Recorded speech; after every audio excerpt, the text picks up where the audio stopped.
Hey, how's everybody doing? Welcome to Talking Shit. I got my man M3 in here and Stan up in the building, and it's your boy Sophisticated Jerk. So before we jump into these topics, man, how's everybody doing? Doing good. No complaints. All right, all right. Doing well, man. Keep myself busy. I see M3 out here getting his photography on, man. I'm gonna have to scoop up that camera soon, man. Trying to get my skills down like you. Yeah, man. I think it's opened up a lot of doors, and actually, I may have a contract pretty soon, but I'm not going to talk about too much because it hasn't happened yet. Okay, but maybe no in doubt. January it will happen. But Stan, I know Stan gonna like this because it's like a church contract or whatever. But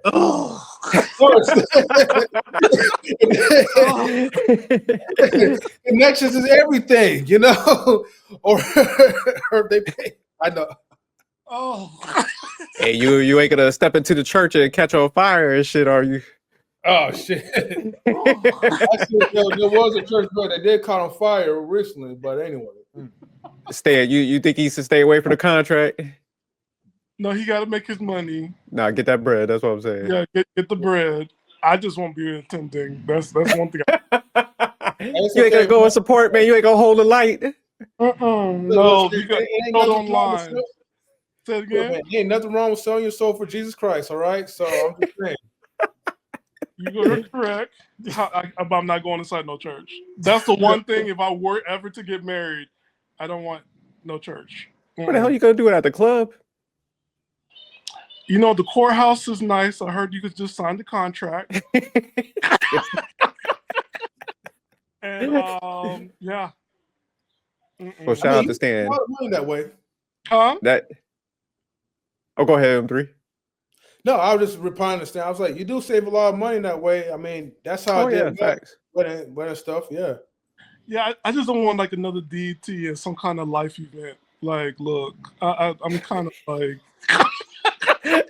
that church got Stan scarred, boy. Hey, that's why I was a little hesitant, but I was like, let me just get it out there, right? Because I didn't want Stan to be all excited, and then a month later, then I had to break down the bad news. So. No, get that bread, man. Get that bread. But yeah, nothing against church, but right now, anybody that's a minister, peace, love, do that stuff online. I'll check it out. But speaking of church, I do got a good topic that we're gonna do in the next couple of weeks, man. Because it kind of came from you, Stan. So we gonna I'll let you know after we start this. But let's go ahead and jump into the first topic. So the first topic today, man, Essence Atkins just recently had a clip that came out. She did an interview on Harley Initiated where she was talking about she requires too much from, men and stuff. And she kind of started breaking it down. So the question I'm gonna have for you guys is like, does she requires too much or is she just kind of too difficult based on what she's saying? So we're gonna break that down. Man, I was stumbling all over her name. But let me go ahead and pull that clip. But question, she's an actress, right? From what show? Damn, what was the name of that? Because she be playing in a lot of movies. Yeah, I forgot the name of the TV show. Let me. Because it's Tia Mowry's homegirl. Yeah, Smart Guy. Oh yeah. Was she a Smart Guy? Yeah, she played. She had a porn addiction. She had a porn addiction before. You gotta say corn. Corn. I mean corn. Yes. She was addicted to. Yep, she was. Smart Guy, half and half. Yes. But I knew her more like from Smart Guy more than anything. So yeah. Yeah, are we there yet, Marlon? So she been on Yeah. No, sir. I think she still look cute. She looked like she. She still look like she still. Yeah, she has an age a bit.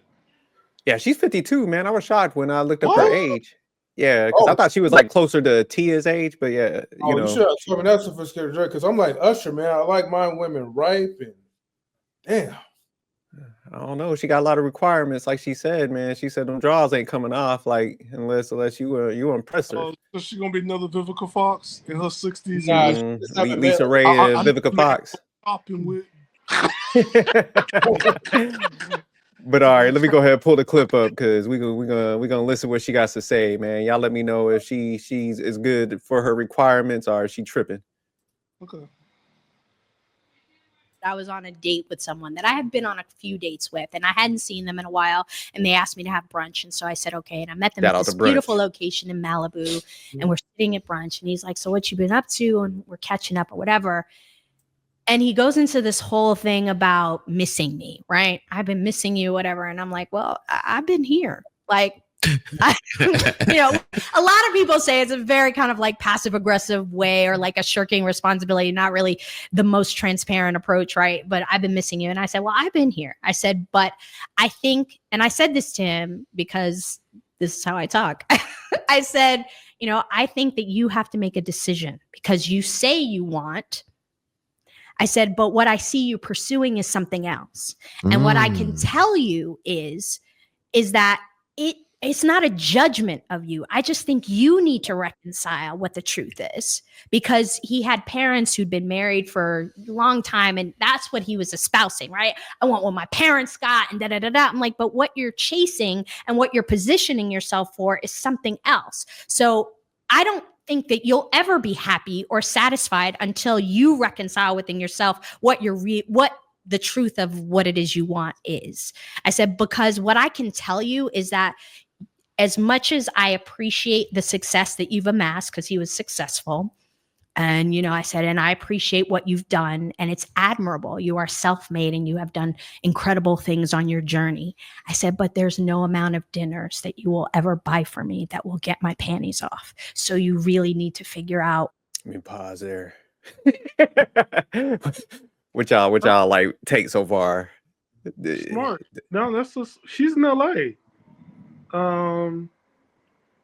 And also I'm gonna put this on us guys. A lot of times we do so much talking, but we're men, we're just about action, and you can't just keep on talking and you're not showing women exactly what do you want.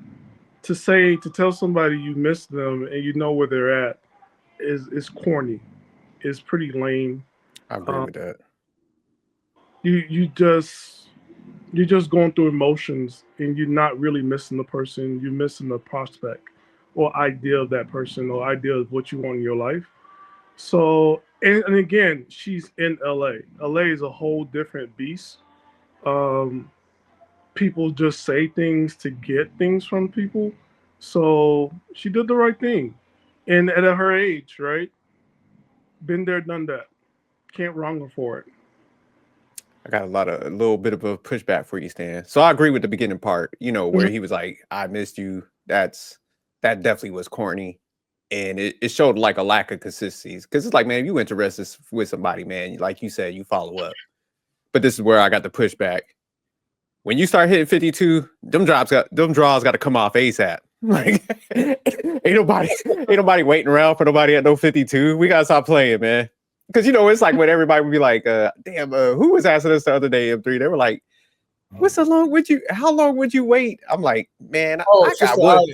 Yeah. I was like, man, I got 1 foot in the grave. I'm 45. I ain't about to be waiting for no ass. What happened if I die before I even achieve the mission? Like, no.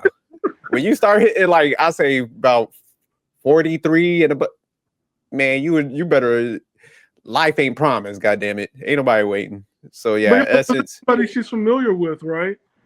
What was that? It's somebody that she's familiar with. I think it's much more of like, like she probably has some kind of history with him, and it's probably just a line, right? And she's just letting him know, like, yo, this is not going to get you access.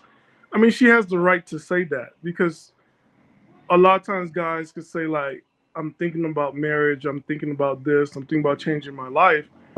And a lot of times women could get lost in the sauce, right? And have that belief like, oh, I can change him and this is a project and it's a green light. She didn't say anything wrong, right? I agree with the whole thing of like waiting for sex. I think after 30 is yeah, you got whole kids out here. What are we waiting for? Yeah, you got all that waiting stuff. You know what I mean? Like, but it's also telling me like you don't actually have a sexual desire for that person, so that wouldn't even come up. So that's like good. Like that's also a thing for him to realize. Like, yo, like you making her dry, so it's a no-go, abort mission. here's the thing, right? Like, I know this is gonna kind of be like a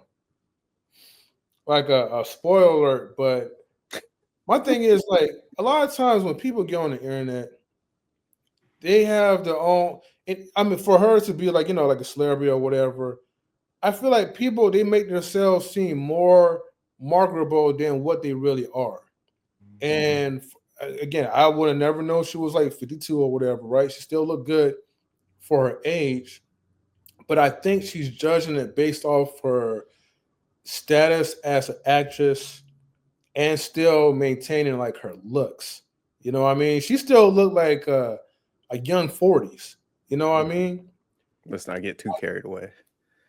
No, she do. I mean, some people, man. Nah, she look good for her age. Yeah, because some of these people out here in these streets, you looking at them like they gone through life. Yeah. How old are you? I'm 22. What? Yeah. Nah, thanks. You look. Go ahead, M3. What was you? Yeah, but I'm just saying, like, I think, like, yeah, at a certain point, whatever you're still thinking. I don't know if you're trying to like have these like long-term commitments or whatever, but you gotta understand the reality is that you might just be a temporary thing for like a lot of people, especially the ones that you really want. Again, people are always gonna go on the internet and say, oh, well, this person was a little bit lesser in the bedroom, or I'm going to require all these rules for this person, but outside the camera, let it be some attractive looking dude approaching you or giving some type of attention. You're definitely going to be feeding off into that. So people they go in there like like just to cap around and make themselves better than what they are. I actually think she's the type that would probably hold off, but I think the issue she's having, it is kind of tying into what you're saying, M3, is that like since she is a celebrity, they're kind of a little used to being everybody kind of being a fan. So this guy in this case, he probably had options. That's why he was inconsistent. He was probably knocking down other things and stuff. And I think she did have some interest to with him, Stan, because she went out on multiple dates with the guy. But I think what she's probably trying to do a little bit is just like, trying to make him get on her terms a little bit. Where it's like, oh, you kind of need to make a decision, and you don't know what you want. He did have some corny lines, but I think like obviously if she went out a couple times, like she's like, damn, okay, he's successful too. So she like you said, probably not all the way impressed because she got her own money, been successful, but I think she knows like to a certain degree, like, damn, like these type of dudes that do got their shit together, man. They not too impressed all the time. They ain't gonna be on my schedule somewhat. You know what I'm saying? They gonna do their thing, and I think that's what she's kind of the issue she might be running into, just based on. Well, SJ, I agree with you, and I'm also going to expose the climate here in California, North and South. I'm going to plead the fifth because I'm probably guilty of this as well. So I want nobody coming after me. California has more flakes than Kellogg's. Got more flakes than Kellogg's. What happened a lot of times when the relationship looks like it's getting deep, we will go ghost. And then what happened is when you come back, you start back at ground zero. Oh, that trust is gone, huh? Yeah, and then you have to rebuild it. And then once you get it there, then it's like, okay, I'm scared. Then you just disappear. Okay. Maybe I'm guilty of it. Maybe I'm not. But we're in California. This is stuff that we do here. So fuckery's the culture out there then, huh? Yeah, I have to say yes, because you can be in and out of a relationship for like a decade and a half or 2 decades. And have multiple of them rotating that way for 20 years or 15 years. Okay, shit. What was you about to say, M3? Go ahead. But here's the thing. But because it's like so much of a norm, when they do come back, like we don't take it like it's a serious thing. You know, that's on the flip side of things, Stan. And so it's kind of like, let's say like I have like other female friends, they disappear, right? Maybe a couple years later, they come back around. We're having these conversations, we're talking or whatever. I'm like, hey, like, if you ever need me to clap your cheeks or whatever, right? Take you out or something, you already know like who to talk to. And then, you don't hear from them, and it's like, okay, well, you might hear from them on social media once in a while. And then it might be like, okay, it's gonna probably be another 5 years since, before I hear from her again. And then when she come back around, it's almost gonna be like nothing ever happened. I do understand that, yeah, it does take that rebuilding of trust, but it's like at a certain point, it's more of like you should stop taking the people seriously. You stop taking everything else seriously, and then you just go on with the flow until you are successful at clapping the cheeks, and then you reevaluate yourself and you ask, man, was all this really worth it? So y'all got hookup culture out there. But hey, let me jump back to the video, man. Let me play a little bit more. What it is that you think you have to offer and what it is that you think I value, because it's never going to happen without real investment. And that's not what you do. And I get that that's satisfactory for some others. I had to stop right there. She said real investment. Who's she, Charles Schwab out here? Hey, look, with the last $487 in my name, I'm willing to invest with her. You know what I mean? Okay. That's how I could go, bro. I ain't gonna go broke all the way. But all right, let me get back. Go ahead. Because you're looking at growing up in Hollywood, everything else, and when you're dealing with industry people and you're dealing with LA people and you're dealing with Southern California people, there's layers to this. Oh, okay. So you're saying she's smart for having some guardrails, but she has to, because okay, like, I got you. There's a younger version of her that's out there, and if that person is smart, she will get married. And that's the crazier part about being in the California. But see, she was married too, but she got divorced for whatever reason. I don't know the things, but yeah. But then you're starting over again, right? And it's like the competition is very high. This is just competitive. And so you think like Tia, she need to go back and apologize? Like, hey, listen. No, Tia's something different. Tia, go back to your husband. She's actually one of the girls that's Tia's friend. Yeah, that's what I'm saying. This is Tia's homegirl. You remember she was in a little friends group? Yes. And also this podcast that she's on, I believe, is a faith-based podcast. And so for her in her past, like, she do have to align it with her faith, which is, yeah, you got to somehow make it make sense in your real life. I think, and also the flip side, I'm going to put this on us as guys, when you do have this much access, you don't make a decision. You just, it's hard for you to make a decision here. It's like New York, I would say, is more competitive than California. And I always tell people, whatever, if you have a type, New York has that type in so many variety and flavors and from other places. And California is pretty much the same way. Because California is weird in the sense, like, I can date a chick, we can break up, and I would never see her again. And we'd be in the same areas, but we never cross paths. Until like 5 years later, 10 years later. And that's the mystique of California. But I mean, the investment stuff is true, because guess what? People invest their time with you and then you flake.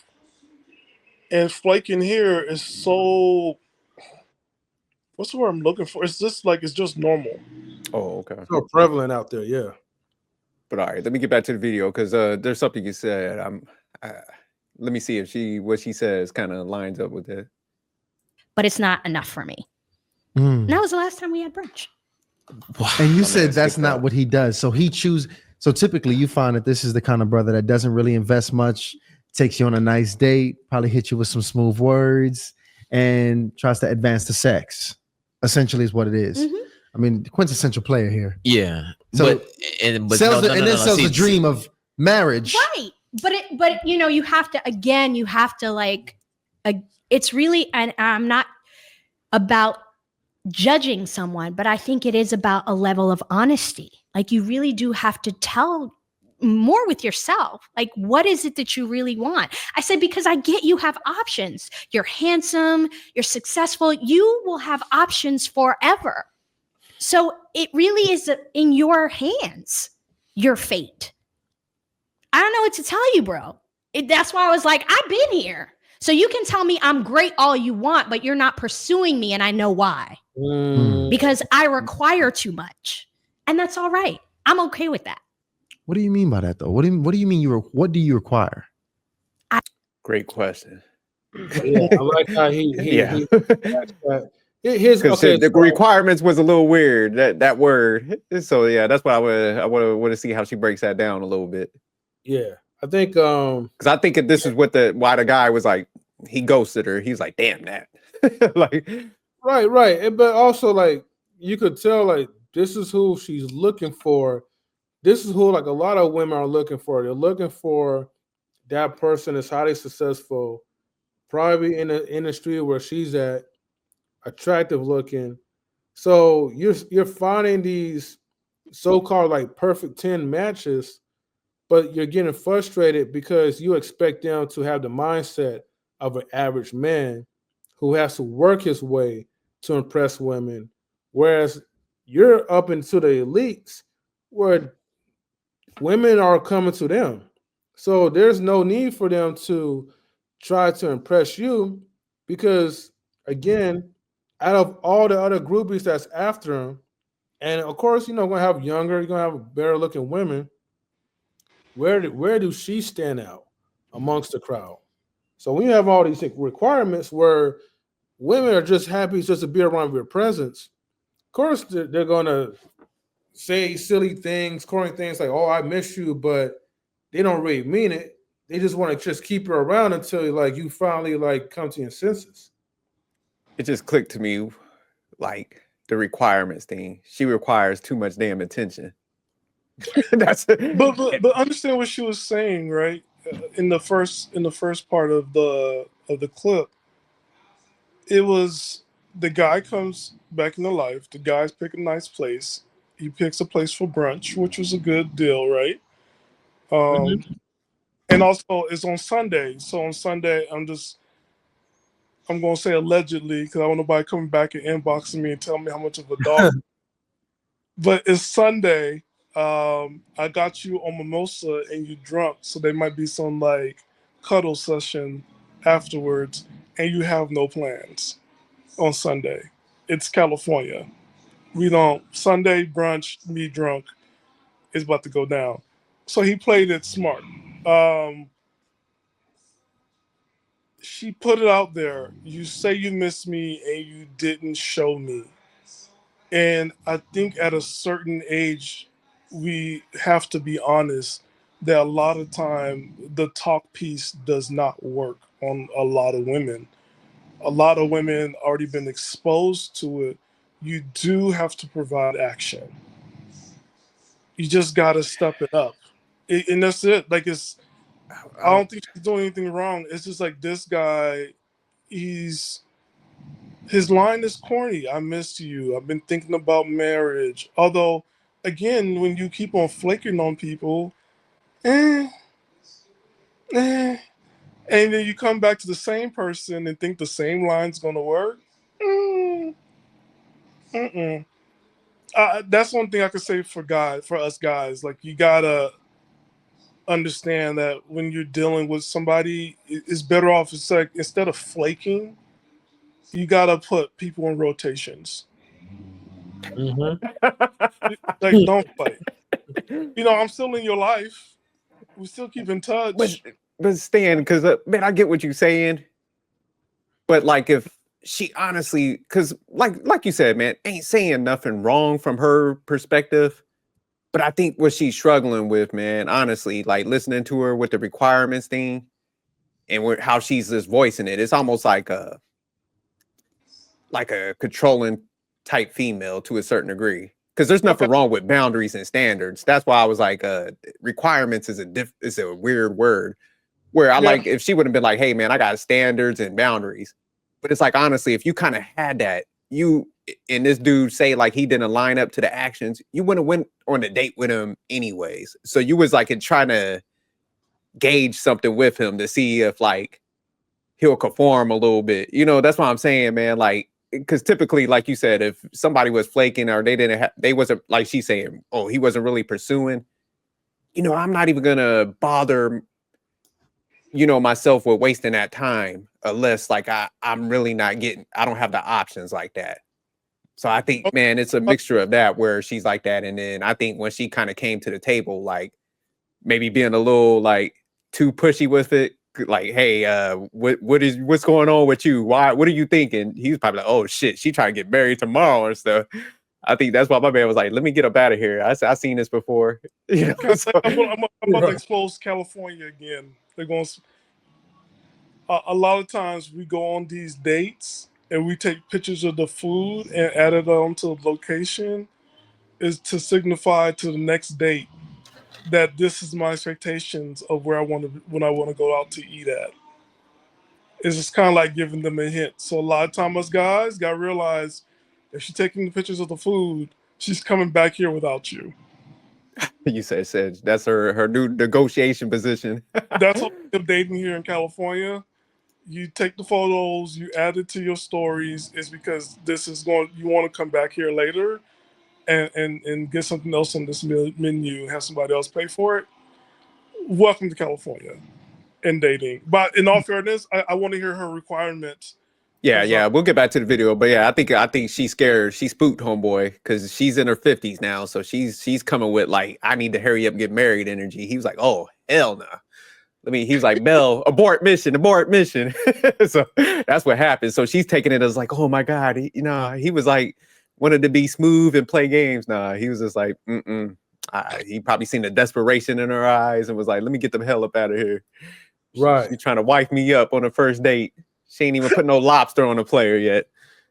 But there's a meme, literally like they put like women in their 40s, women after 40s on their first date. And it shows a woman in a white dress, like a bride gown, ready to go on her first date. Like, it's like, yo, we getting married. Nah, because I mean, I'll be like going out with my wife sometimes, and like she was sitting at the table. I forgot where it's at, and I was like walking up, and then you saw like females because I was like one of the few guys in there.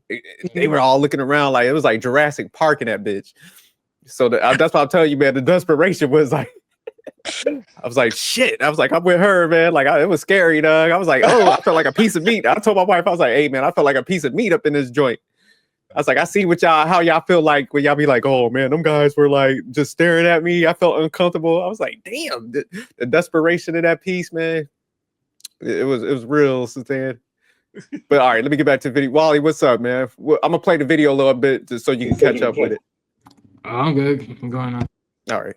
I require discipline and intention, and I require a level of like investment in terms of time. And it's like you can say, oh, I took her to this restaurant, I took her to that restaurant, and I'd be like, well, what's my favorite color?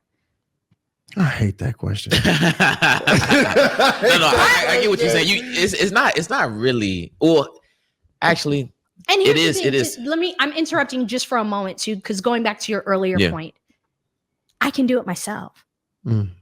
I can pay for whatever restaurant I want to go to myself. Yeah. I have a nice car. I have a nice house. I have friends. I have a successful career. So I am emancipated to a certain extent because those things don't entice me. So. Emancipated, isn't that like a. That's for children. Emancipated from the parents. It's kind of like you're divorcing from somebody who's responsible for you. That's like some. Didn't they use that with like the government and shit? That's what I'm saying. It's like a strong term, ain't it? I think there's another way of saying that she's independent. Oh, so she ain't want to say independent. She used some like what was it? Wasn't it used like with slavery or emancipation? It was like something with the Emancipation type of approximation. Yes. yeah. There you go. Yeah. And Yeah, I then was like, that's when a child divorced their parents, they emancipated from their parents' care. okay. Yeah, But when she said the way that she's saying that she's emancipated from a man's care, so in that case, I can see her dating somebody who is way younger, another 25-year-old, and he's a rapper. He said he got a mixtape out. Yeah, on Spotify. And she's investing in him. I mean, I'm going to say this is the nicest way as possible. A lot of times, investment, and when women say investment, and it's not against ladies or anything, but it's always at the cost of some man's money. It's not like real investment on the day-to-day, everyday life. I guess when you say invest time, do you mean trips? Do you mean, you know what I'm saying? And it's like Real quick, let me read the definition of emancipation. So the fact or process of being set free from legal, social, or political restrictions, liberation. Then the other secondary definition is the freeing of someone from slavery. That's why I was like, I knew it was, man, that's a strong term, man. Like she uses these like that's why I told you like controlling type buzzwords. Like first is requirements. Now she talking about some emancipation. I'm like, man, see, that brother got up out of there. He was like, oh, whoa, we on brunch. God damn it. I just came back in your life. You trying to press me like this? Yeah, that's a new one. That I have to give it to her. That's a new one. That's a nice way of saying I'm an independent person. Yeah, nah, she definitely. We'll say UM3 and Wally. Yeah, Wally M3. Yeah, salute Wally. I'll let Wally go first on this one. So what was the question? No, what's your take on what she was saying so far? Honestly, I mean, there's not really much to cover on this early. Okay. I mean, because what she's saying so far is like, I get it, right? It's like, yeah, she could pretty much go anywhere she wanted to go to any other fancy restaurant she wanted to go to, whatever, however she wants to please. Like, I guess from her perspective is like, if I really want to go here, I can go here. It's not really like, this is not gonna oppress me. It's like, okay, you can come here too. Great, cool. Okay, so where's your mental at with everything else? It's like, I think that's where she's at with it, and that's the thing I took from it so far. All right. Yeah, I mean, just to keep it short,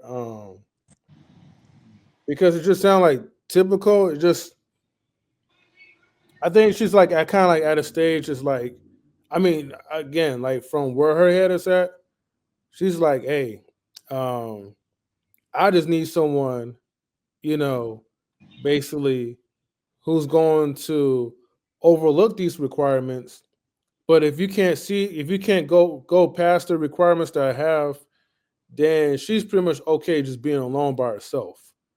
And I don't really understand with most women when they do that, because it's been keep you single for like years.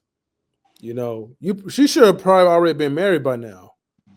But if you haven't that standard and it's not working, why keep presenting something that is worthless?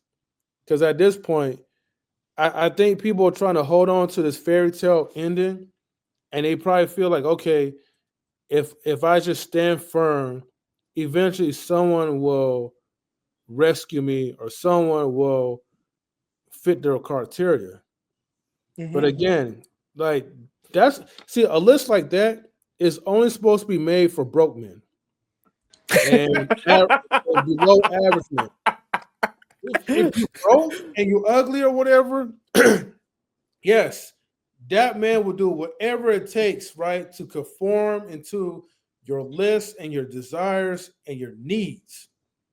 But for someone like who's already up there, it ain't happening. Can I say something real quick? Go ahead. I think the list is a list of deception, because she's not being clear. To say emancipation, right? Emancipated. Okay, that means you're an independent woman, right?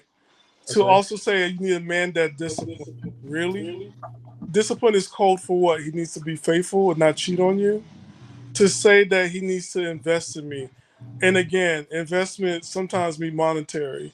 Do you need him to go ahead and pay for your lifestyle and be up to poor financially to where you at? I'm wondering, like these words that's coming out her mouth is also as a what you call that double entendre, like it has another meaning to it. Because it's just like, yo, like you're saying the same thing that all women are saying, and yes, it's keeping everybody here pretty much single and frustrated. Yeah, no, It's not Stan, working. you're spot on, and that's what I when I like listened to it, I that's what I caught. Because first of all, like she mentioned like the dude was attractive and he had options, and that's why I was like, okay, so you knew how he kind of was before, but you still came on that date, you know, as far as like a hope. Now she's using those terms, so like I said, I think this would hurt some successful women because it's just, you know, they always be like equal or better, you know, and I like what M3 kind of said, because I think that's the key for like successful women, because, you know, I think they still want like what the typical female wants to be pedestalized a little bit. But it's just like, you know, where the contradiction comes is like, okay, you want the successful, attractive guy, you know, he's going to like you and stuff, but he's not going to be kissing your ass pretty much. And I think that's kind of what that she wants to a certain degree. That's why she's like, oh, he's not pursuing me. Nah, he's giving you time and stuff. He's just not probably kissing your ass. And then even if he's a productive guy, he's not going to have all the time in the world and shit, you know, to just stop what he's doing and stuff. So he might be on a different schedule because she's an actress. So she probably has like more free time and stuff. So I think that's her issue with stuff, where like M3 says, she probably got to get like a average dude. He could be successful and stuff, but he's like, any time of his day, he's like, nah, I want to holler at shorty. I want to be around her. He gonna pedestalize her, but you know, she ain't gonna want him though because of the attraction piece. I think that's the issue. You did mention she was married before. Who was she married to? Can you pull that up? Yeah, let me play the video. I'll look it up while we so we could get through this. Oh, it kind of is a what do you bring to the table that's not material. That is something that's compelling. You finding out brothers are having a hard time bringing those immaterial characteristics that you are looking for to the table? Absent of the things that we focus on. I mean, we live in the United States of America. It's a capitalistic place. So, you know, we are sold this dream of what it is to have success. And, you know, for someone like me, you know, I met Matthew Perry right after he had done the pilot for Friends, before it had aired. And we had a conversation because I had just done a pilot for something, and we were talking, and he was all excited because Jimmy Burrows had directed Friends. And if you know anything. Hold on, let me pull up. I got the pictures actually, so let me pull that.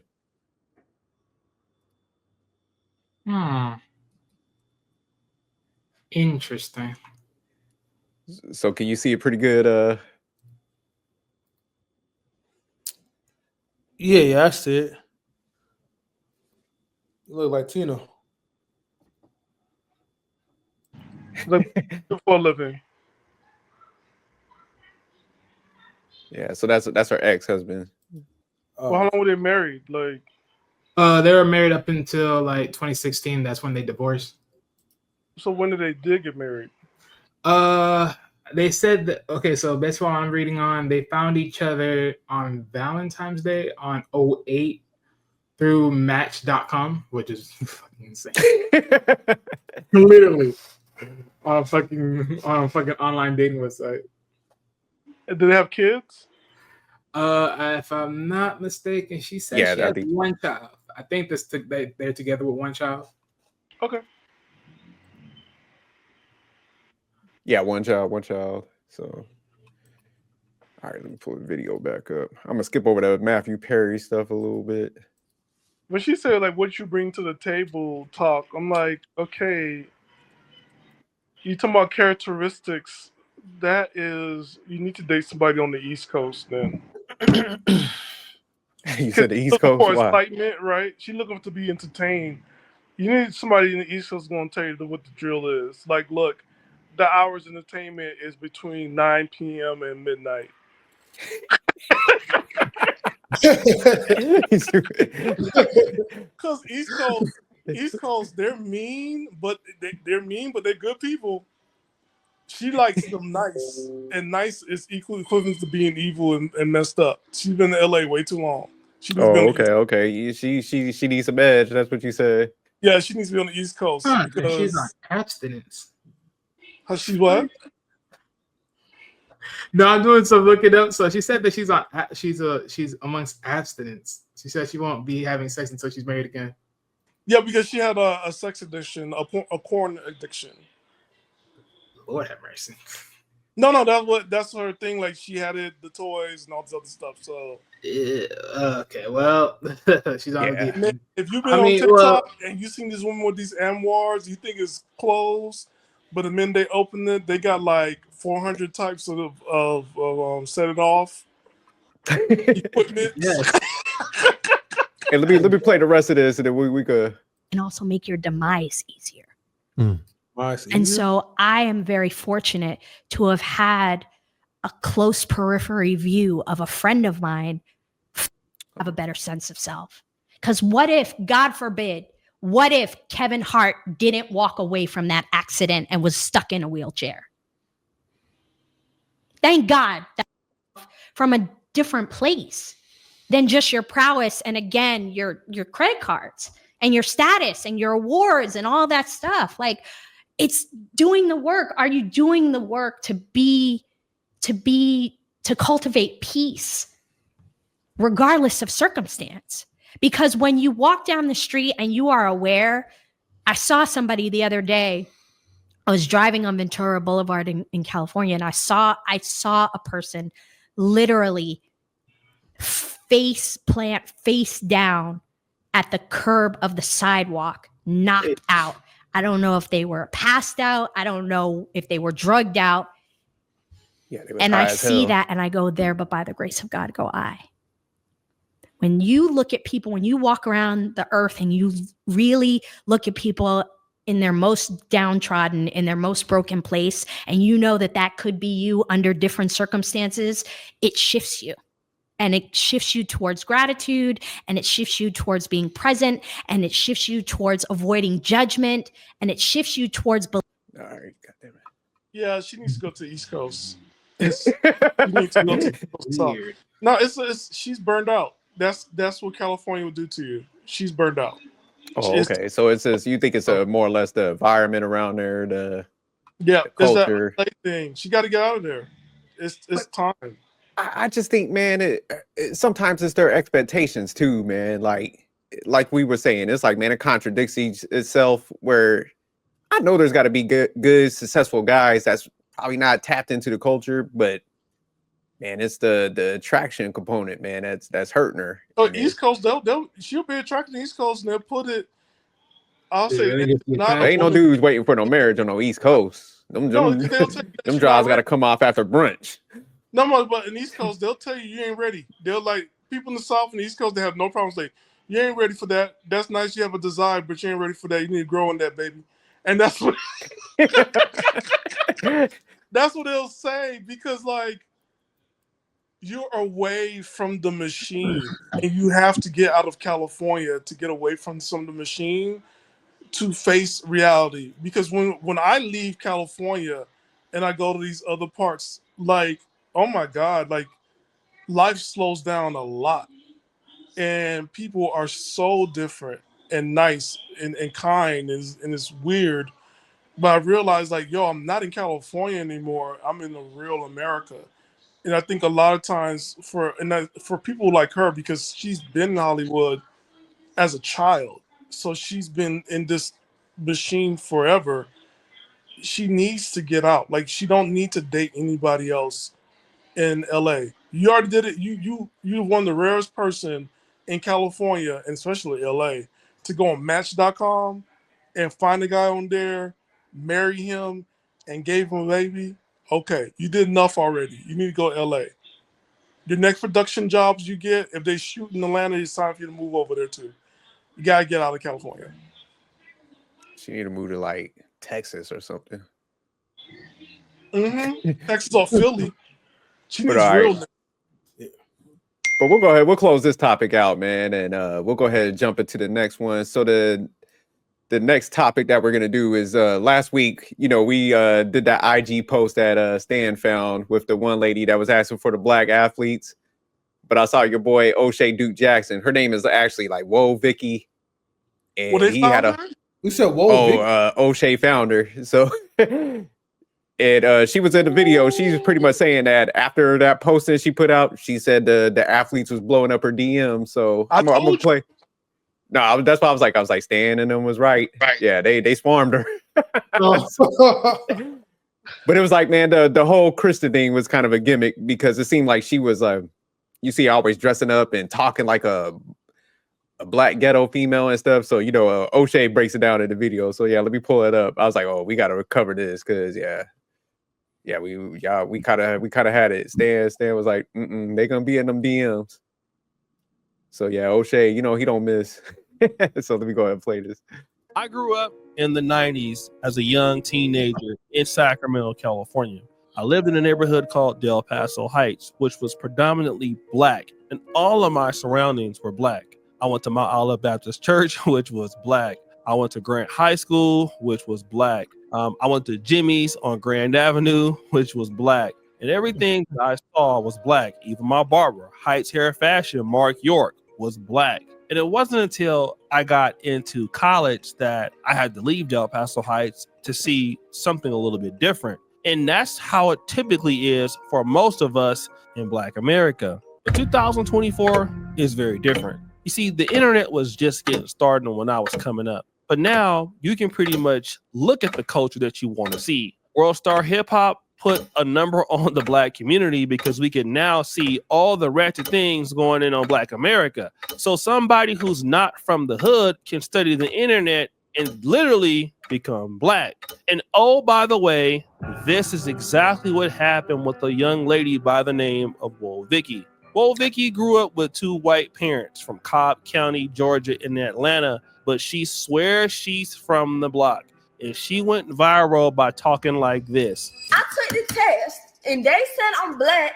That means I have the right to tell y'all that I'm black because I took the test and the results came back and they said I have a percentage of black in me. I'm not fully black. I never said I was fully black. I'm black, which means I have black in me.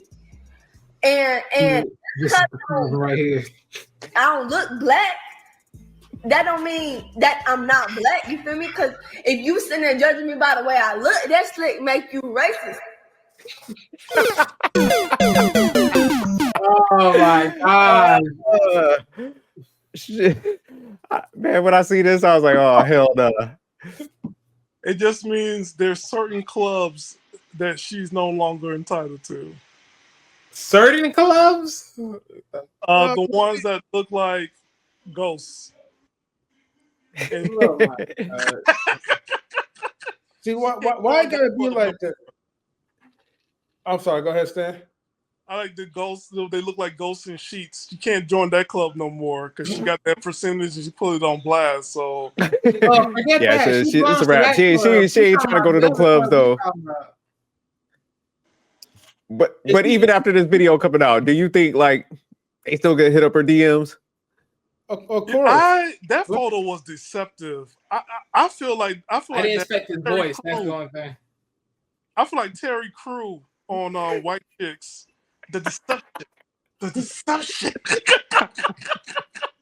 That's what I feel like. I thought she was a real, you know what I'm saying, white girl. I didn't think she was like this type of white girl. But wait, Stan, go back to the photo. Oh, go ahead, M3. No, I say, can you go back to the photo, jerk? But I can't find the Instagram post. Let me. Oh, shoot. Never mind. Don't worry about it then. No, he's gonna show it on here. I think he's gonna show. I'm like, oh, okay. This is not her. I'm still looking at like, no, this cannot be her. But Stan, you remember that one time we was on one of M3's lives and we was over there and I was just like, man, any chick that likes only one race, like a white chick, she's like, man, I only date black dudes.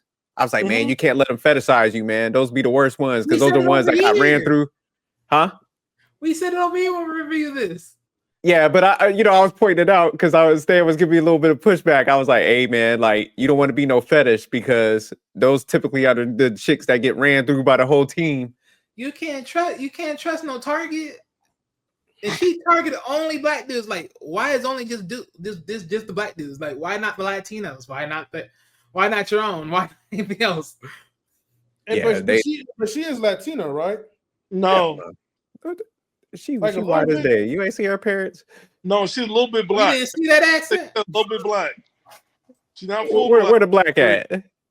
You didn't hear that accent? Lord have mercy. They ain't no Latino. There's a percentage. Smack for that one. Percentage. She's a percentage of black.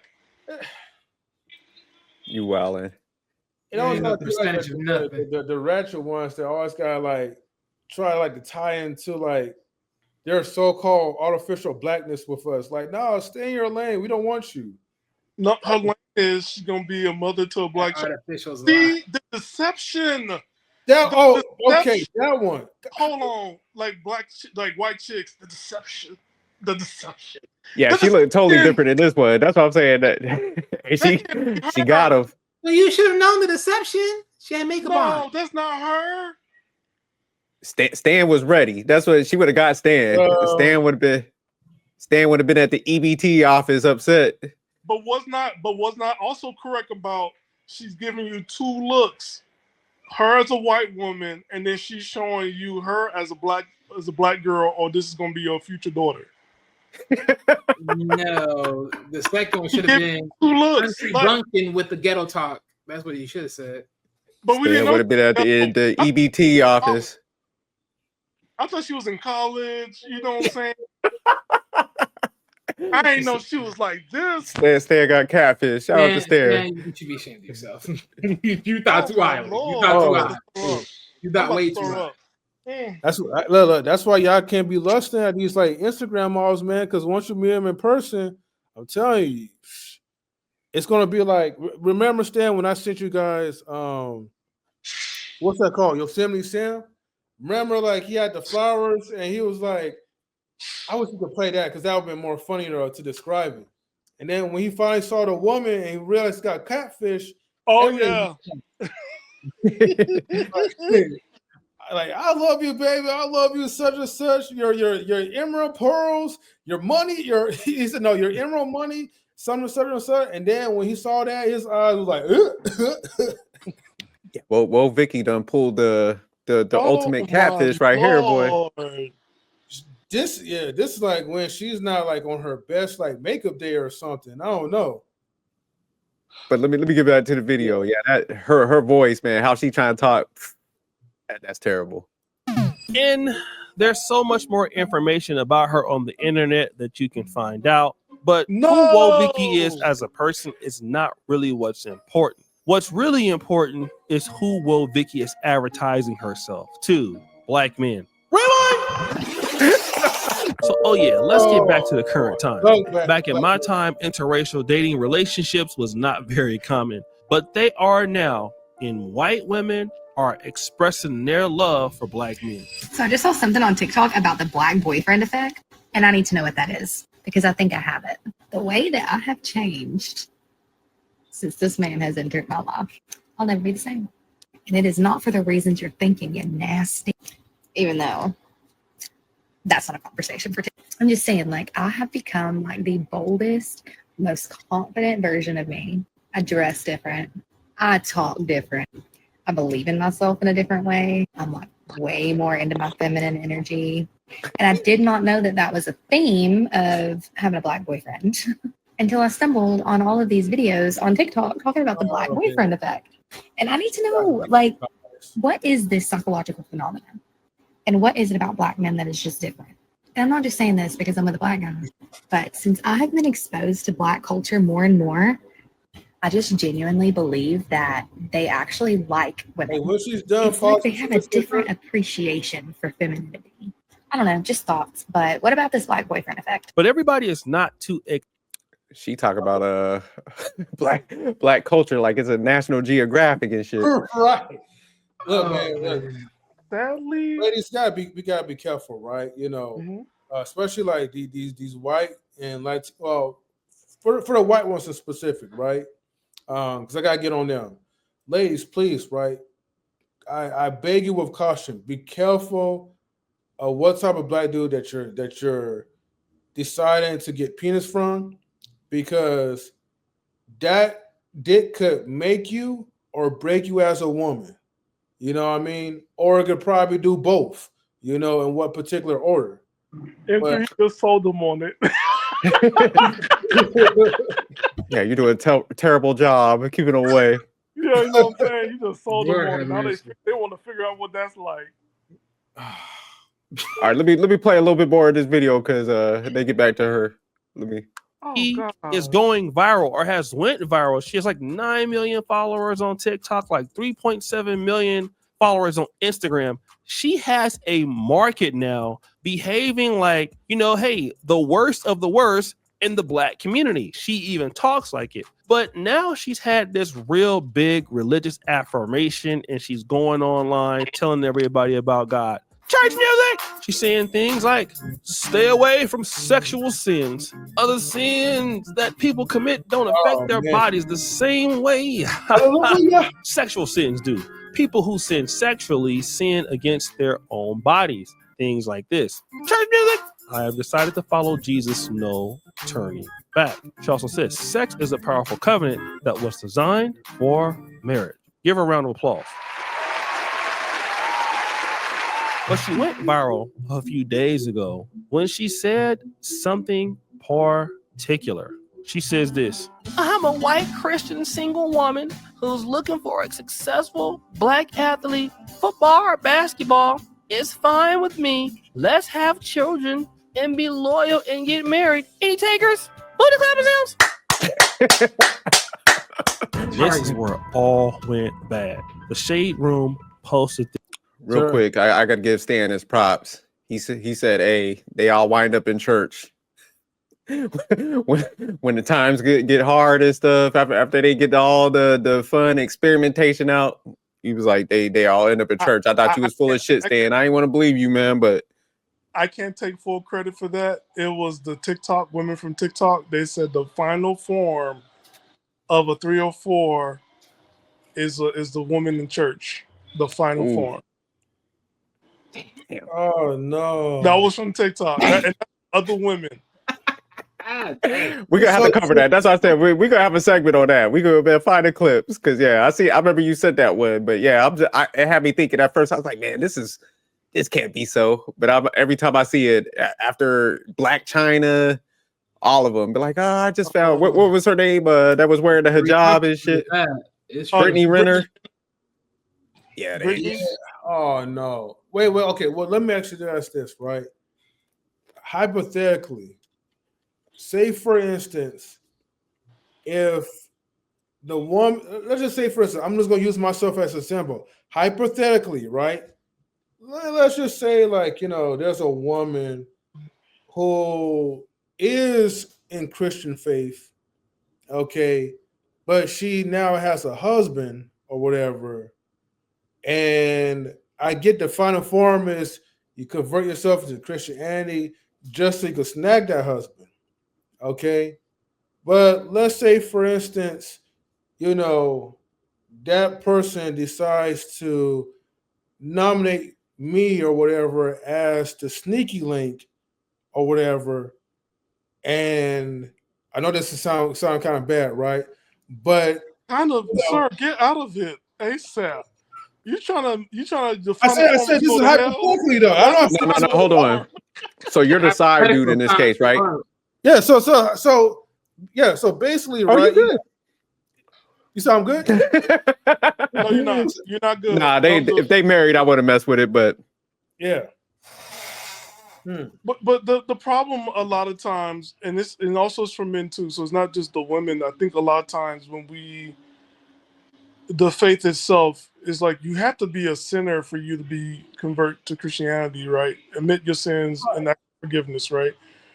What happened, and this all of us, is that once you're forgiven of your sins, you turn around and you look and just like got your nose up in the air and like these sinners, like you above everybody. And I'm like, that final form of Christianity, sometimes a lot of people show off. Like they just too holy. And sometimes people are so holy that nobody's going to heaven because of them. So yeah, but the thing is like, okay, does eventually, I guess basically what I'm asking is, does eventually, regardless if you actually found that husband or not, does the whole eventually comes back around to you, or yeah, do you find a creative way to, huh? I won't speak for myself. There's levels to my thing, but I'll say this. Once I left and I had some sex, I ain't going back. That's number one. What you saying? The church sex was different? No, meaning like I left church and I was clapping some cheeks. And after that, I'm like, you know what? I'm not giving up sex again. My body, my choice. My body, my Your choice. wife is waiting for you at the I went through the freaking motions. Next thing, I was like, yeah, fuck this. I can't do this. You know what I'm saying? And also, I don't give you my reproductive rights.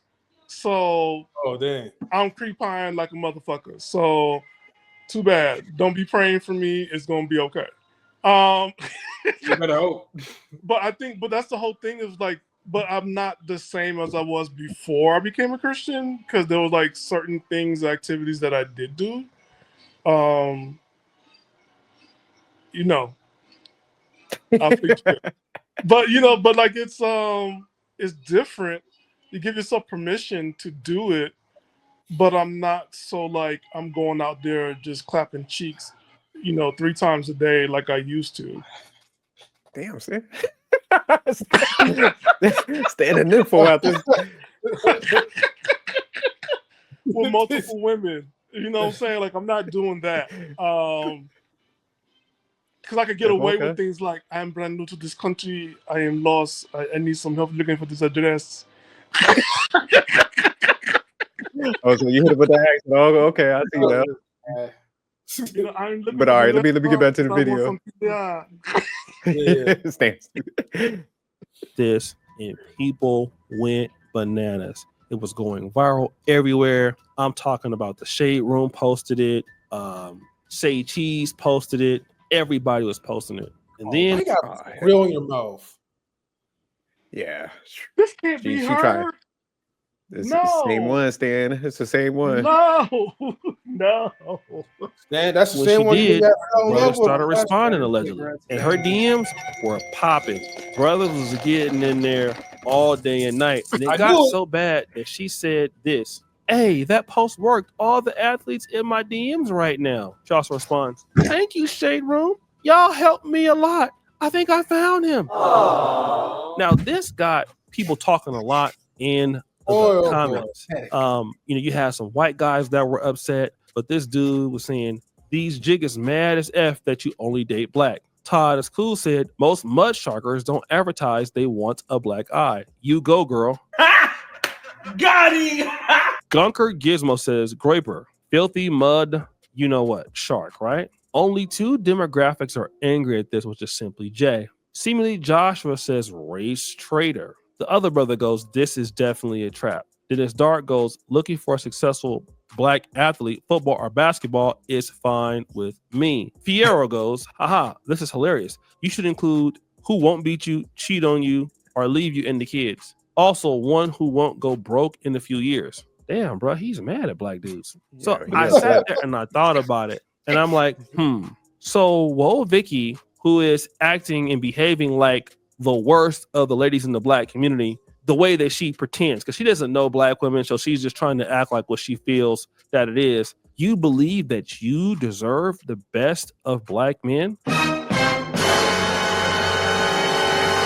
And again, this is so hilarious. This is a lady who is allegedly a Christian. She's thirst trapping all through her Instagram, all through her TikTok. And she believes that, hey, because she's a white woman trying to be black, that she deserves all the athletes. Football. I'm gonna stop it right there. But do y'all think she's still gonna win out? She's gonna grab somebody? No, because athletes. That's sad. Well, yeah, because athletes is dumb, and especially these are black athletes or whatever. So I already knew right then. The moment you made that ridiculous post, Shaq, or allegedly, and maybe some other athletes that probably won't be just like him, that's going to show in your DMs. Because one, they take pride into like just some other nationality having a fetish for them. They like being toyed with, so they're gonna do whatever it takes, even if they have to come up like with a couple of grand or G's or whatever to pay for that. It kind of sucks that we want our brothers, especially like our brothers, like that are successful athletes, to at least not act like the average men, but they have that average man mentality. They just have a lot of money, but yeah, simping, man, it comes in all different financial brackets. Yeah, you ain't never too poor and never too young, too rich to simp, or trick. But all right, Stan, Wally, y'all got anything else before we go to the last topic? Wally, you go first. Wally, you look depressed. Go first. Wally's like, I can't believe this shit. But Wally called it last time. Wally was like, I ain't having this. I tell you, dog. I can't tell you some shit. I got nothing to say. The sad thing is, though, man, when she was like, "Yeah, my DMs is exploded." That's crazy. I was right. I called it. Hey, now Stan did say, because I was like, nah, ain't nobody hitting them DMs up. Maybe I'm too old, man. I'm from that old school where we ain't used to do all that. But no, here's something that's so unique, right? Because yes, there are women that fetishize for black men, but then these women have gotten smarter at it now, right? It's like you just can't be just black, right?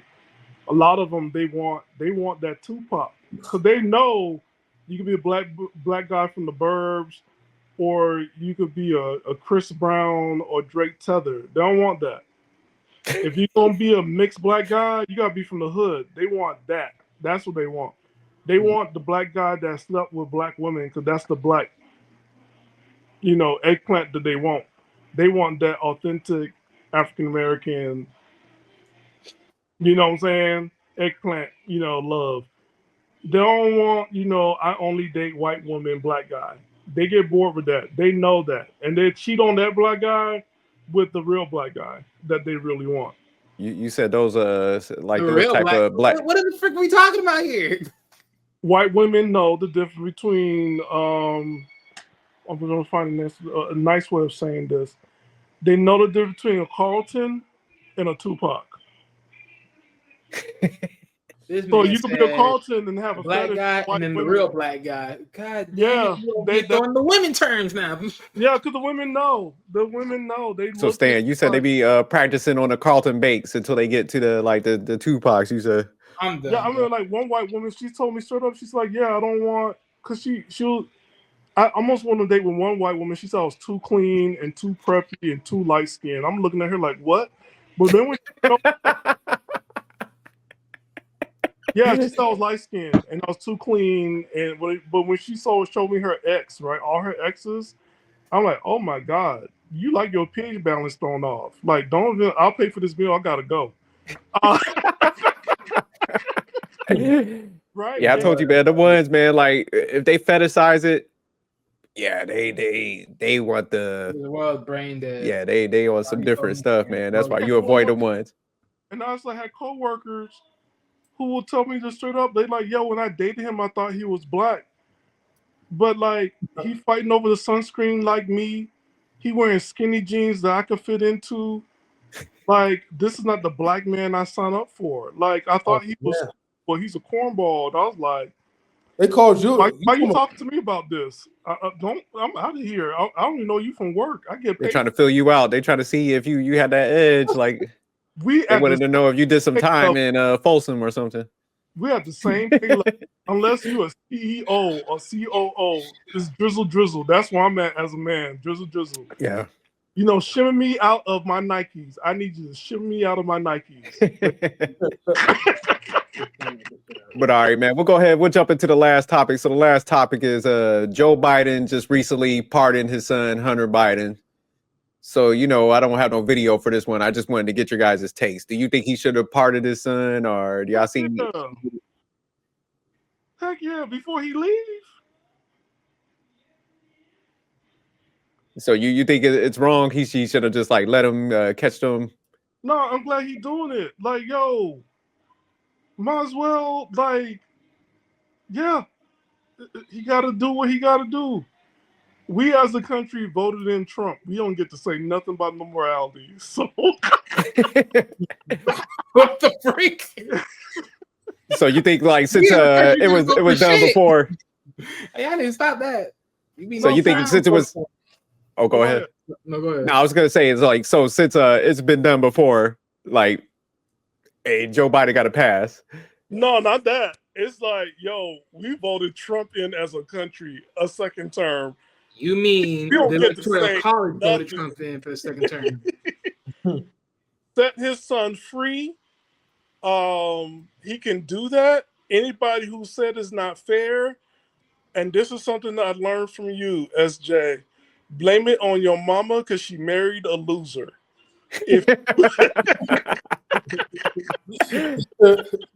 Because if your dad was this man or anybody of power, you would have been a different person, and you like, yeah, that's right. That's what family is for.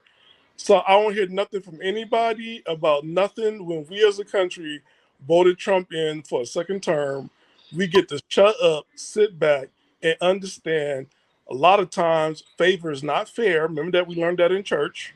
Hey, it's fair for me. Say again? It's fair for me. Hey, like I said, I'm Team Trump, so. Yep, see? But then I was like, favor's not fair, right? And also, when your daddy got bucks and connection, thank your mama for picking them. No, that's a good point. Yeah, because the nepotism is definitely getting out of hand, but like you said, man, hey, at this point, yeah, it's kind of hard. Cause I was thinking, like, if you guys had a son, man, would y'all, and he was in some trouble, and you was a president, would you have pardoned him? And I'll start with Wally on that. Wally, remember we're Haitian. Right? We're Haitian. Hey, look, have you ever did anything wrong when you got in trouble and your mother let you in the jail cell? No, not mine. When it's my turn, I'm talking about Stan. Oh. When it's my turn, when it's my turn, I'll go ahead and I'll go in details with my father. Okay then. Yeah, yeah. We got a whole different type of coldness. So Wally, you saying you'll leave it? You'll let his ass hang if he put himself into some bad predicaments? You ain't doing the pardon. Look, as far as Joe Biden letting his son go scotch free, that's expected. That's expected with any of these mofos. Like, they're always gonna do that. But as far as the typical parent, I mean, it all depends. I mean, it all depends on everyone's family. Like, everyone's different. But I think naturally the ones that see it for what it is, they will leave your ass and sit you behind there and be like, you did the crime, now you do the time. Sit your ass in there. So we'll put on the father hat, Wally. This is your son. Would you pardon him, or are you gonna let him? You gotta learn your lesson. Tough love. Depending on the crime, I think it all depends for me. I mean, if I'm the father, if I'm looking at my own son, I'm like, it really depends. Like, I'll give you one, but whatever else, depending on what it is, yeah, you on your own, kid. Okay. Got to dance with it then. Yeah. Well, it depends on like what was the crime that was so. I mean, I don't know if it was major or not, but you know what crime he did? He did. I don't know the whole background. It was quite a bit. I think like because him was like drugs or something like that, or neither like possession of some stuff. Yeah, I can't remember all the charges. Yeah. I mean, he went to jail like maybe for like smoking some coke or whatever, right? I also know like he had something like, I guess something about the computer that he had, something like some computer. I can't remember everything. He had certain Intel files on his computer. Hey, people were like, nah. Well, look, I'll put it like this. See, it's easier for like the average family, right, to be like tough luck. You do the crime, you pay the time. Of course, they're gonna tell you that because they're not trying to pay for your bail. Okay, you're out of jail. This man right here. So if you really think about it, it ain't got nothing to do with no morale. It has something to do with, damn, like, do I really want this dude to come? Do I really want to spend my money and get this dude out? He'll be out probably like the next couple of months. He'll be all right. He'll toughen up. But if you have that power in the pool, man, you of course you're gonna take him out. You don't want your so real quick, here was the charges. So Hunter Biden was, caught purchasing guns and tax fraud charges. So it says even he was purchasing a gun while on drugs in October 2018. So those were the charges.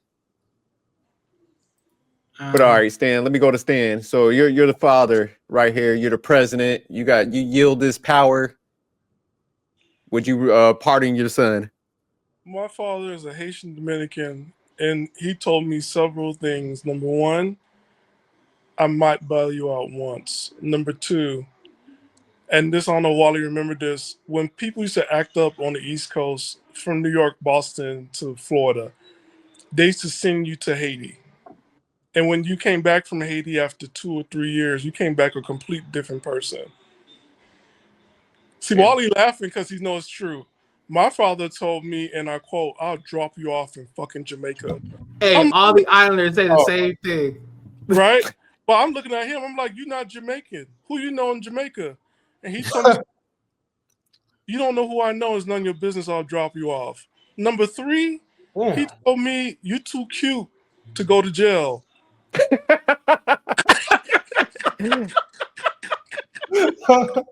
Number four, he told me, "I will kill you." Oh man, that means you know we get played with. That's the truth. Haitian Dominicans, Afro Latinos, they have no problem having a second son and giving them your name, your first, middle, and last name. Not even straight up. They'll go ahead and make 3 of us. And like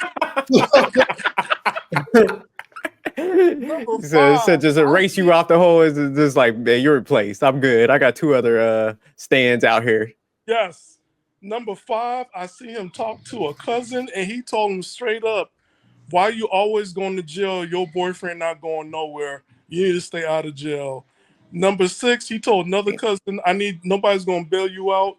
I need you to go back in jail, be a strong black woman, and get on your back. And I was damn. Having an Afro Latino father is the meanest and cruelest thing that ever going to happen in your life. And it and it had made me an L7 because I know I don't have no support. None. No support. So Stan. Wally knows it's true. We But, didn't have. So Stan, so is that a yes or a no? You wouldn't? Hell no. Yeah, that's a hell no. You are out about. In fact, I'm gonna drop you off on the island that you never gonna get off that island. That is it. I'll come back for the grandkids. You are stuck. I'm gonna have to go with y'all sentiment, man. Like, I think if my kid say like something, like one thing happened and it was minor, I'd be like, all right, man, I got you. But Hunter's kind of a fuck up. Always. Like, so I mean, just with all the stuff that was going on, it's like, man, you come from a privileged background. Like the damage he could be doing in life with, his dad, just who he is and where he could have like ended up, as far as like he could have ran for something if he didn't have like his background. Got in the office. He could have been like the Kennedy kid boys and stuff, like damn near their generations. But yeah, I would have left him. I don't think if I was Joe Biden, I would be like, nah, you ain't about to mess up my legacy with your nonsense. But so, yeah, I definitely thing, right? Like with kids who come from parents that's privileged, and not saying I was privileged at all. I remember I had a friend of mine who straight up told me, because my father worked for his father. He was at my house and he said, like, your father makes a lot of money. Your father's rich.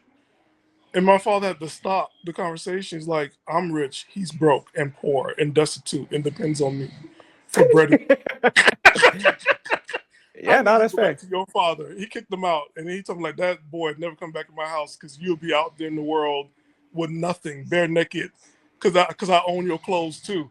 Like, a lot of times, I think a lot of times, like these people of privilege, I don't know how the parenting style is going or what's going to be like in the future, but it's like a lot of, I don't know what's the pressure, but a lot of these people, they're really messed up.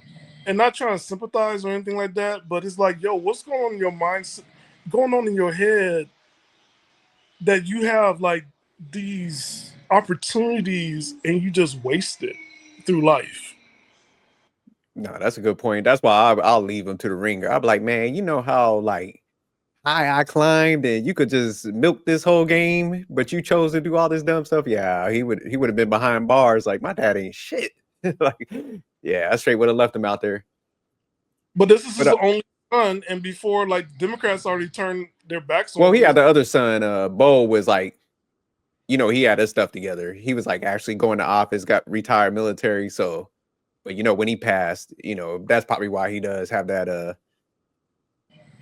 reason to get him out of jail. Yeah. So, you know, and Joe's full mindset right now. So he's like, before I leave, let me just do this. But yeah, because Hunter, I think he got caught allegedly, you know, smoking crack and all that. So he was far gone. Like, dude was out there. So yeah, he might have been better behind bars. Oh, what was that? M3? I said, was it crack or cocaine? I think it was cocaine because that's what most of the way he's going downhill. Yeah, either or. And the sad part about especially about that laptop. And then next year we're gonna find out that he's on it again, and that's the sad part about it. Yeah, but all right, man, we could go ahead and close this out. So we'll go around, get the parting words. So we'll start with you this time, M3. All right. Well, you know, shouts to Essence Atkins. You know, being like so beautiful at an old age, but a ridiculous list. So my advice, like for anyone that has the mindset of Essence Atkins, but you don't look like her, please throw away that list. Throw it in the trash or whatever. No, matter of fact, burn it, right?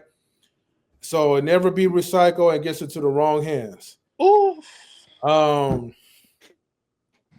The girl that actually looked like, well, sound like the Catch Me Outside type of girl, but the one that catfish Stan, like, which Michael Jones is Stan, right? Because I know you love those white. Like, here's the thing, right? I wish that if a white woman, right, she probably went to ancestry.com with that girl ass, right? But if you're gonna go to one of those websites or whatever, and you find out that okay, you have like maybe 0.2% Negro in you, right? Don't just be the one, right, that doesn't act like the stereotypical black person. Because I felt like she was trying so hard to be like the nagging or whatever, the picture that most people see like in black women. And to be honest with you, it's not fair because not all of them or all of us act like this or whatever, especially me, you know, as an African-American man myself. You guys are Haitian, right? So I'm just saying. She wanted the real deal. One here, but okay. Oh, don't be mad that we Afro-Latino. I ain't mad at all. All three of us. I'll stick with the Latino women. FBA. And shoot, what was the last one was it was one more, right? I can't remember. Yes. Hunter Biden. Oh, Hunter Biden. Yeah. Look, he was on cocaine. Okay, so it's easy to be forgivable. I mean, Sleepy Joe Biden's the president for now until he retires for life. Yeah. And yeah, I guess he had to do one last good deed, as you said before, Stan, kind of like leave some type of like legacy, you know. So yeah, that's all I have to say. All right, Wally. What can I start? As far as the Sleepy Joe son thing, It is what it is. Let me just leave it there. It is what it is. For the Catch Me Outside clone, y'all black dudes, y'all ain't shit. Oh yeah, just leave it as simple as that. And then as far as for Essence,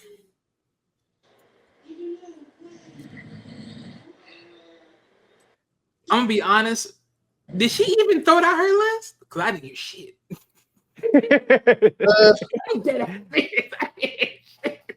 And if she did, she used too much code words because it's like everything else you're saying, like because pretty much I somewhat agree with Stas, like the investments and all this, like, okay, you're using words that go with something else. Like, what are you really trying to get at here? But ultimately, no, I ain't gonna lie though, like literally, I didn't hear the list. Like, I didn't hear the list. Like, what we were talking about here? I mean, guy with discipline as one. Okay, what else? I didn't hear. You did investment.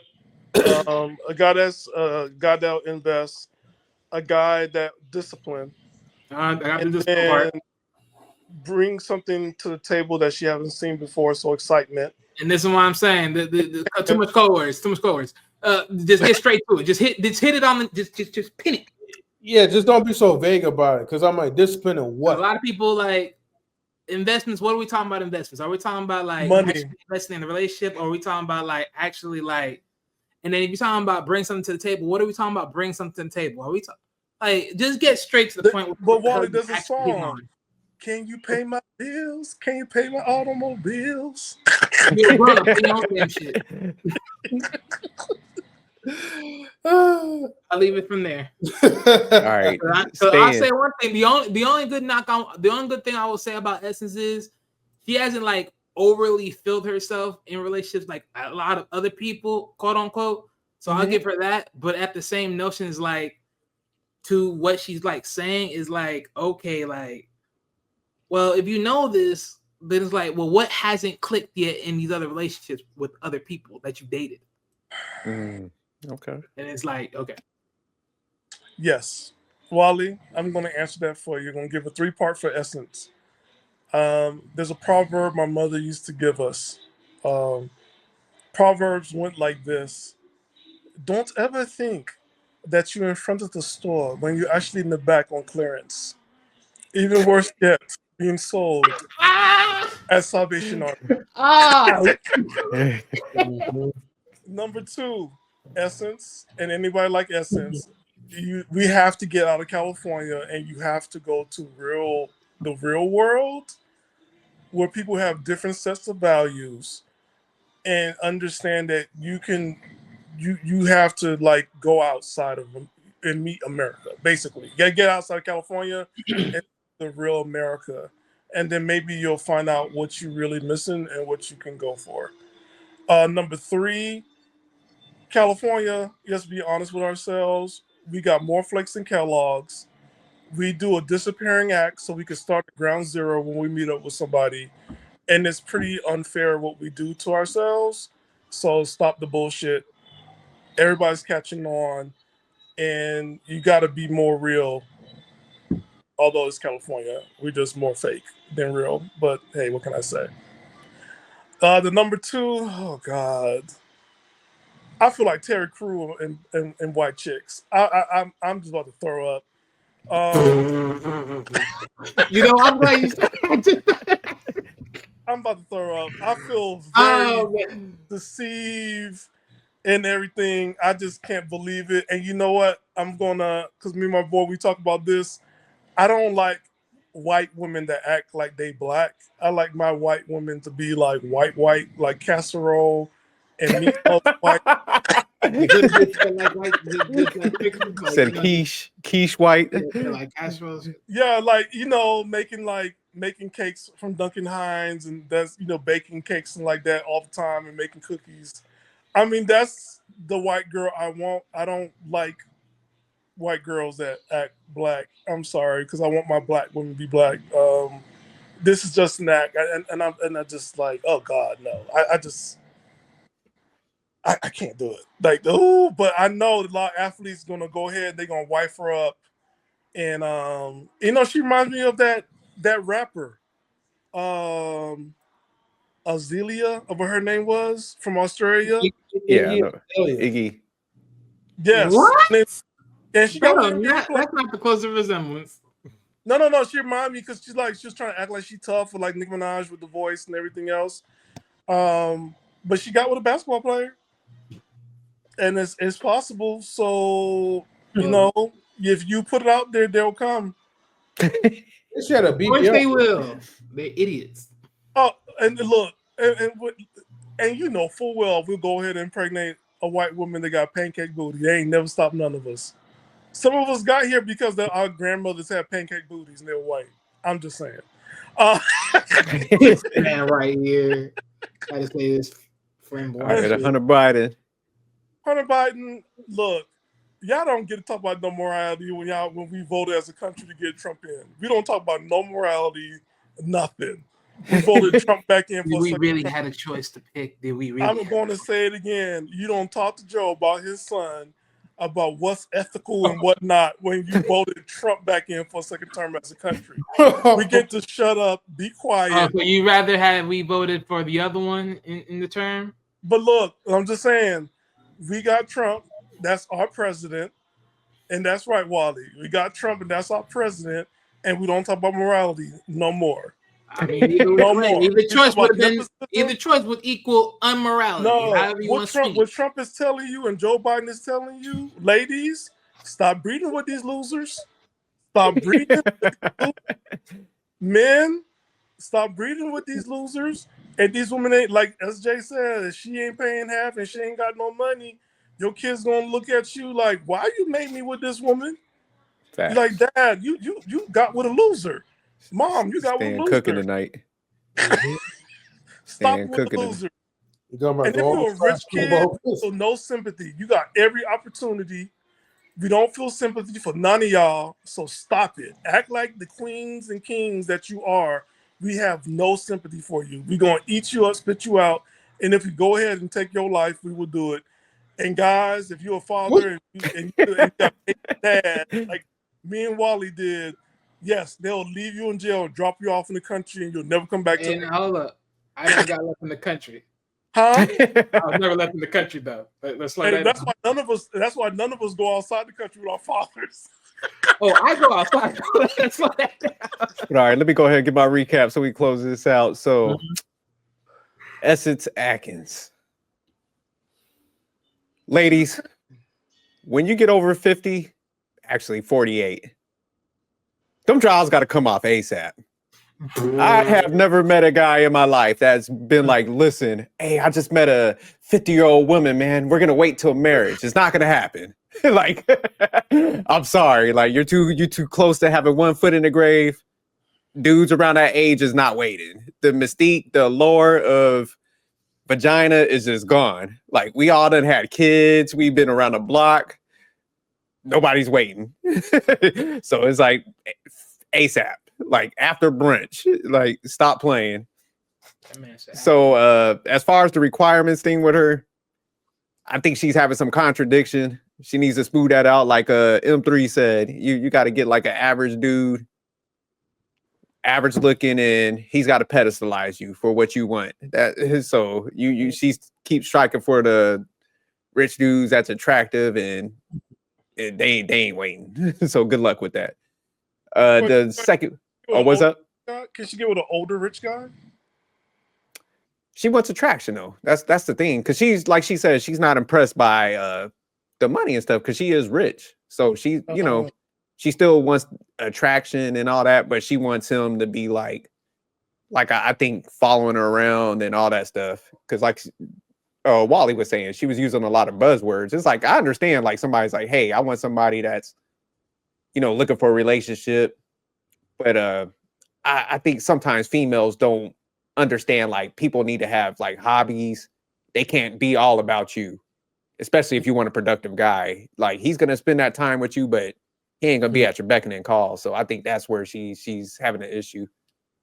So as far as the Woah Vicky chick, like I said, man, if any chick states I only mess with this group, don't mess with her. You're just a fetish. And they're lumping you into everybody else. You're no different.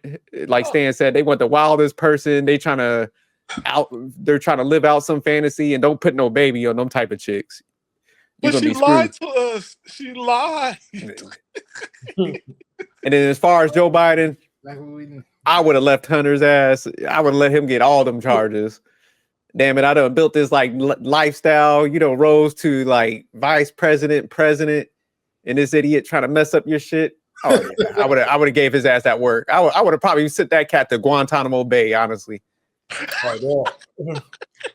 All my foes, they would have came to office like, yo, maybe we just need to let him go. Like Trump probably would have came into office like, hey, after what I would do to him, they were like, yo, I'm just gonna give him a pardon, man. Like, I feel bad for him. So that's the route I would have went. I would have been so upset. Like, man, I done gave you this cush life and you screwed it up. Yeah, give him that work. Can we put in one? Can I say one more thing? Yeah, go ahead. Just go back to the Woah Vicky part. I just want to add this one more thing. This needed to be said. I just remembered this. But you know how they say in the good book, like, you pay the sins for your father, you pay the sins of your father. Last time I checked, who your daddy is. Get the fuck out of here with that 2% bullshit. Yeah, I agree. Facts. I got to go back to Essence though. 52. And you're talking about some requirements. 52. Look, everybody got requirements, but yeah, I'm just saying.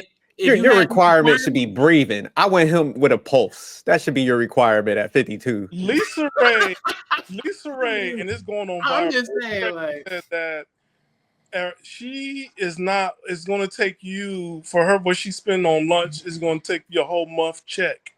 So her requirement is that she date rich because she ain't gonna. She vacation for a month. She don't, and you vacation for a week. We're two different people. If she can go ahead and require that at 60.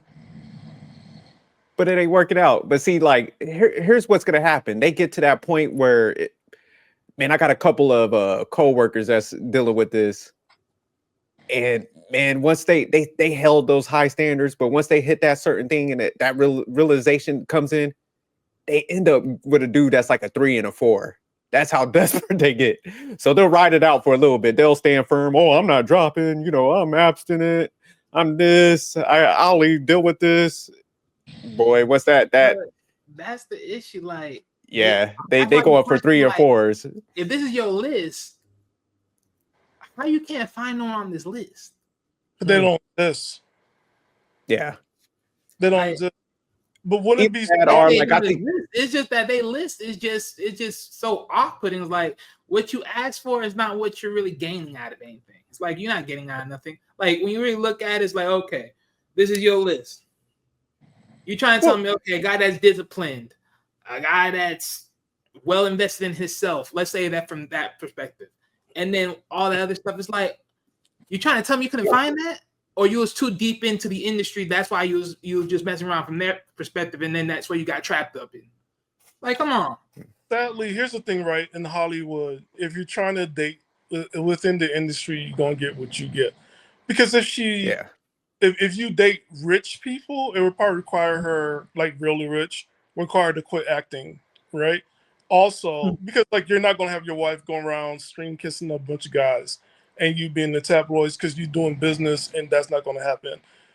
Also, you're looking at people who are generationally wealthy. You also going to have to quit Hollywood because acting for a lot of people that's rich is low grade. Modeling is low grade. So when you date in those circles, it's great you have the beauty, but you're going to have to quit, and because you're in a different circle. So that sacrifice is something that a lot of men and women not honest about. They probably live with regret. But I just want to ask like one thing we could probably do it in the future. I think women who have a lot of money, they really got to look at the men who have a lot of money and what they done. Those men, they do date the waitresses. They do date the woman from Walmart or from McDonald's because they looking at a character as opposed to or somebody that's exciting and fun, that appreciate what they have to offer. And I think like if you're that type of person, you do have to look at it as not looking down, but you got somebody that's cheering you on at home. And it's not like you settling for less, but you are who you are. You don't, there's a Haitian proverb, and forgive me for saying this, Wally don't know this. So the Haitian proverb goes is this.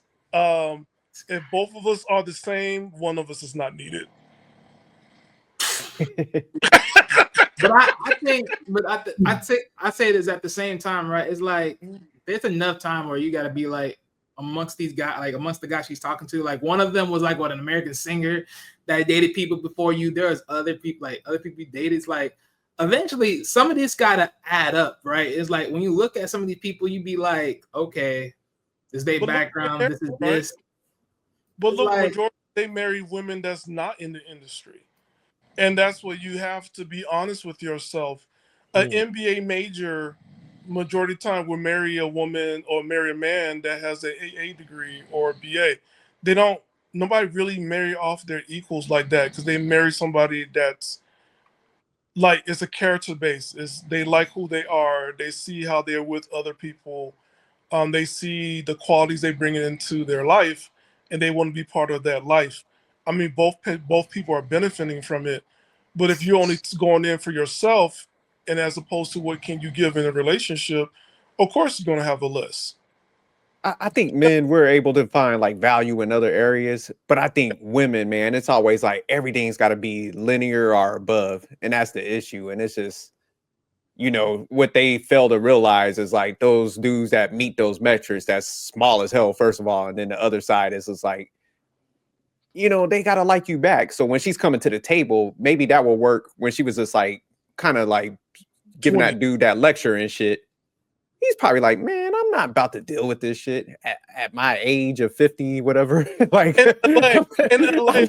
I'm not listening to this shit. Like, he's got, like she said, he has options. So she's taking it as like, he ghosted me because of my boundaries and stuff. It's like, no, man, he heard that like, like I said, desperation, like you're lecturing them and stuff, and you're like telling them what you don't do and this instead of like having a good conversation. So he's probably like, man, I'm good. And if she can't, like you said, Wally, if she can't find a guy, this is probably what everybody's like getting from her form of communication. And then she's trying to use the big words and shit.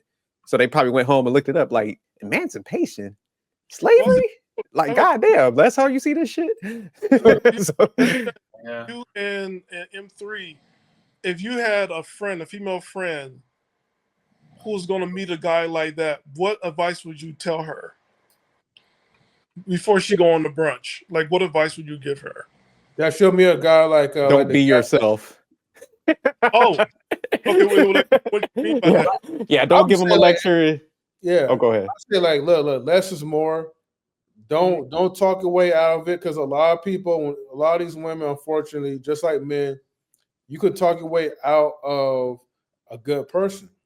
Because somewhere down the line, when that dopamine hits, it's like you're having a whole confession booth. You know what I mean?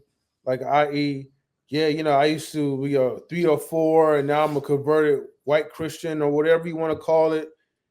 And then it's like you're talking, you're having these expectations, just like Essence. Just don't put the list up there. Just be quiet, shut up, just let him talk about himself or whatever. And then, when you guys actually do have a really in-depth conversation, you'll understand that, sometimes those requirements that you have, if you just put that to the side and actually just kind of feel what type of man that you're dealing with. And maybe sometimes I think women need to learn how to kind of adjust to a man, just like a man have to be forced to adjust to what women want. If when it starts both ways. I like what you're saying, M3. It's just like, man, you're not going to get everything in. You got to start learning. I think women, for some reason, man, they refuse to like learn what guys kind of want. I think they love making the assumptions what guys want, because I think it makes them feel better and stuff.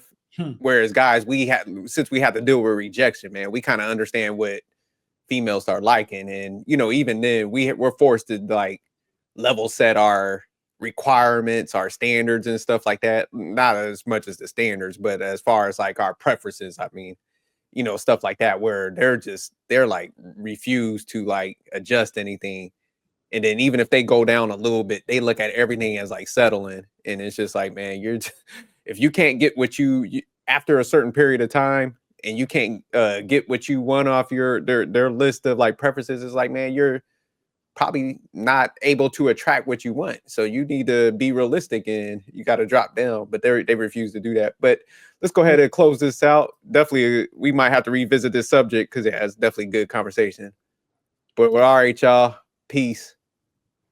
Later. Make sure you guys get your minds right.